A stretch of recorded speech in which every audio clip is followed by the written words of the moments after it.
So David gave orders to assemble the foreigners residing in Israel, and from among them he appointed stonecutters to prepare dressed stone for building the house of God. He provided a large amount of iron to make nails for the doors of the gateways and for the fittings, and more bronze than could be weighed. He also provided more cedar logs than could be counted, for the Sidonians and Tyrians had brought large numbers of them to David. David said, "My son Solomon is young and inexperienced, and the house to be built for the Lord should be of great magnificence and fame and splendor in the sight of all the nations. Therefore I will make preparations for it." So David made extensive preparations before his death. Then he called for his son Solomon and charged him to build a house for the Lord, the God of Israel. David said to Solomon, "My son, I had it in my heart to build a house for the name of the Lord my God. But this word of the Lord came to me. You have shed much blood and have fought many wars. You are not to build a house for my name, because you have shed much blood on the earth in my sight. But you will have a son who will be a man of peace and rest, and I will give him rest from all his enemies on every side.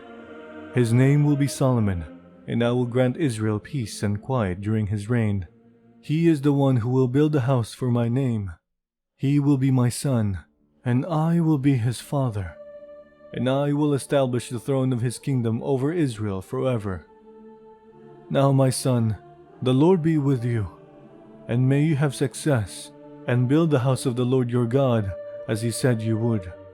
May the Lord give you discretion and understanding when he puts you in command over Israel, so that you may keep the law of the Lord your God. Then you will have success if you are careful to observe the decrees and laws that the Lord gave Moses for Israel.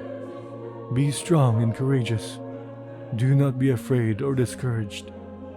I have taken great pains to provide for the temple of the Lord 100,000 talents of gold, 1,000,000 talents of silver, quantities of bronze and iron too great to be weighed, and wood and stone, and you may add to them. You have many workers, stonecutters, masons, and carpenters, as well as those skilled in every kind of work in gold and silver, bronze and iron, craftsmen beyond number.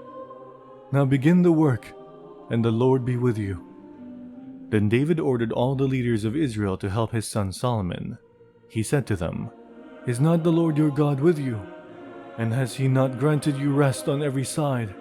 For he has given the inhabitants of the land into my hands, and the land is subject to the Lord and to his people. Now devote your heart and soul to seeking the Lord your God. Begin to build the sanctuary of the Lord God, so that you may bring the ark of the covenant of the Lord, and the sacred articles belonging to God into the temple that we will build for the name of the Lord.